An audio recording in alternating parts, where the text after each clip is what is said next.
Hello. Um, just had some organised theatrics today, where my mum's actually been a witness to, and she's actually witnessed the whole process of it.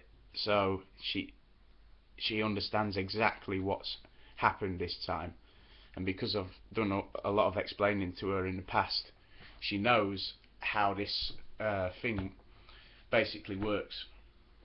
And today, the mental health. Um, I got a phone call yesterday saying you need to go in for a blood test um, tomorrow, which is today.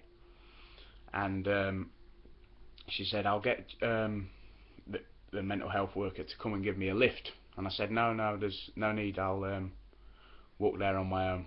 And she was like, no, we'll give you a lift. And I was like, no, seriously, I'm fine. I can walk there. It'll be all right and everything.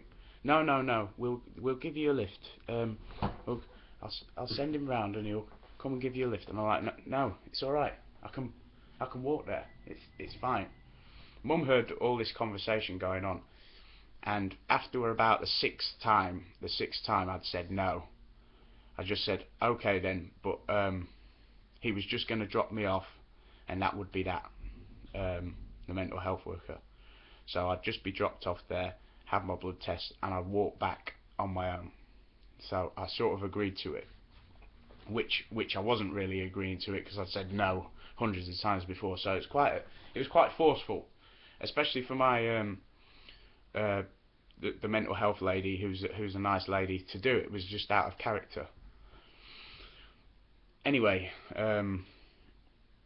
we get taken there. Mum comes with me. Mum decides. Well, I asked her to come with me, and she was happy to come.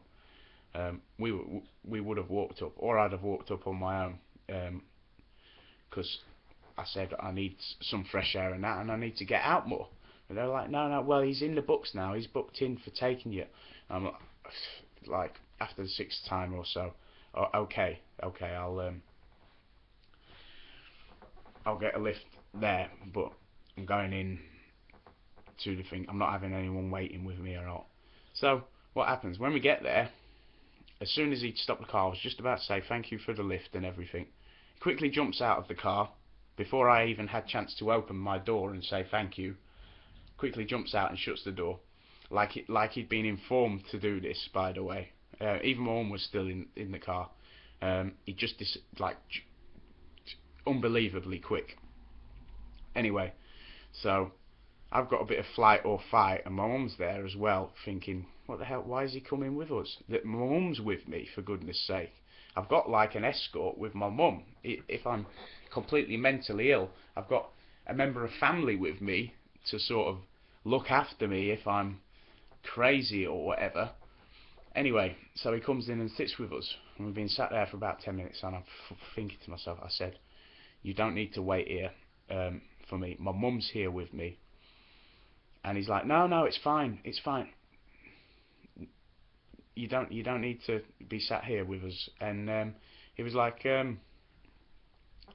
well, I need to make sure you have your blood test, like in a joking manner. But it wasn't in a joking manner at all, because after I said, well, no, we're going to walk back anyway.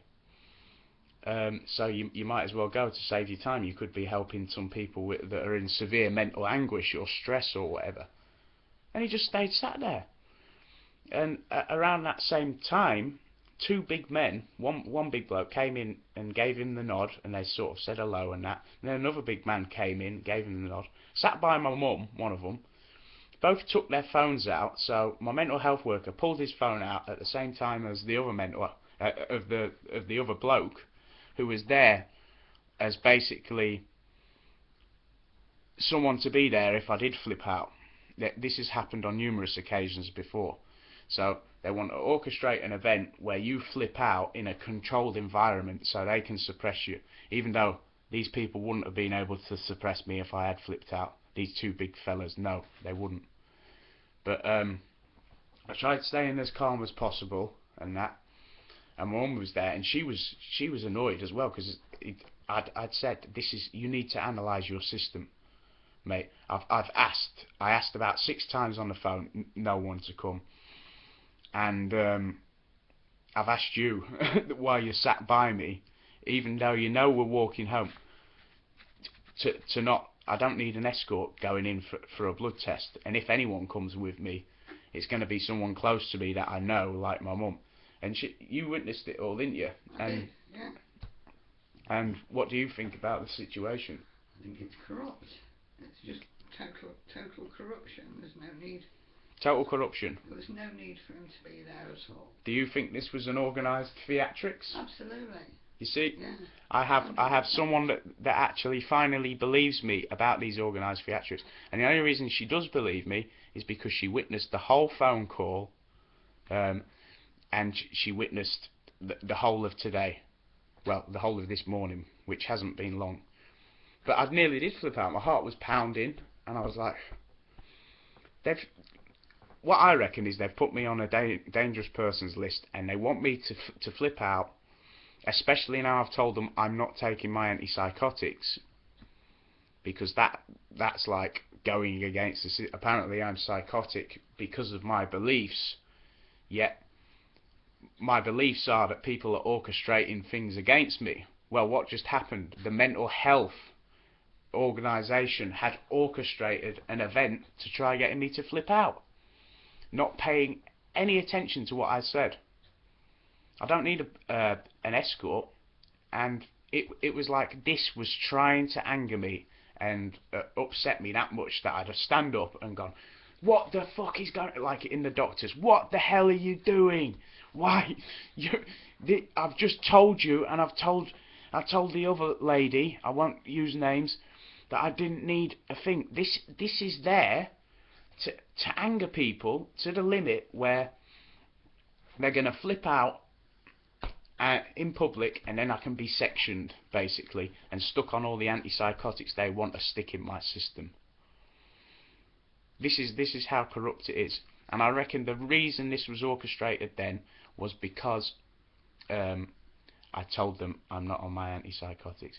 But I think they're going to have a different view of how it works completely, because I can't see people being that evil to try.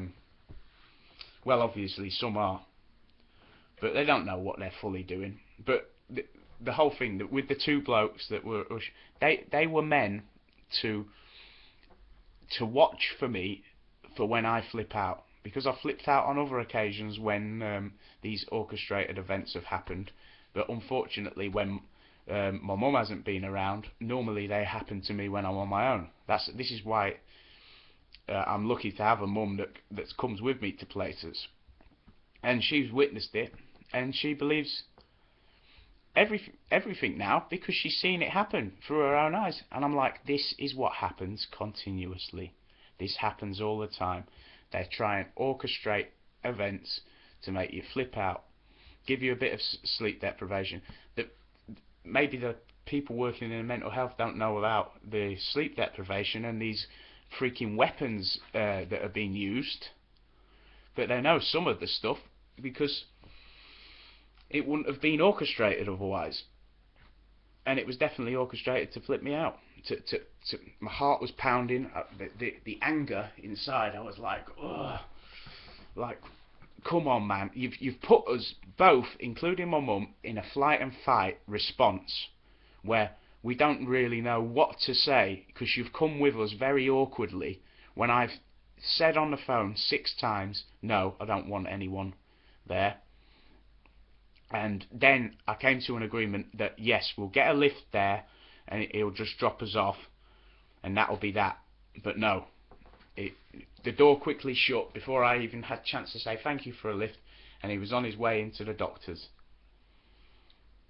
This is part of organised theatrics, and I know my mental health worker watches this video, so maybe if she looks at it from a different perspective, she'll see that there's involvement there. Because she's a very nice lady, so I can't see that she could be a part of basically organising for Uncle Phil to flip out, basically. Can you? see it. But Really. but my mum's witnessed how the events work now. She believed me before anyway, because of how much detail I had to go into the events and stuff like that from previous events. Some have been to scare the heck out of me. Some have been orchestrated to intentionally scare the hell out of me. Others have been intentionally designed to make me flip out, basically, to see where my threshold is and flip out at them. And them, the two men wouldn't have been able. The three men wouldn't have been able to stop me if I had. So I don't know what they were thinking there anyway. I'm more powerful than you think, three men. So yeah, so that I first time ever in the history of this, which is quite an achievement. I made a video on my video camera that I've just purchased, but I can't seem to get it online. This is the first time ever that someone has witnessed this and has witnessed it firsthand and felt the flight or fight response with me at the same time, not knowing what to say or how to react, because they put you in such an awkward situation. And this is how it works. It's crazy, man. Crazy.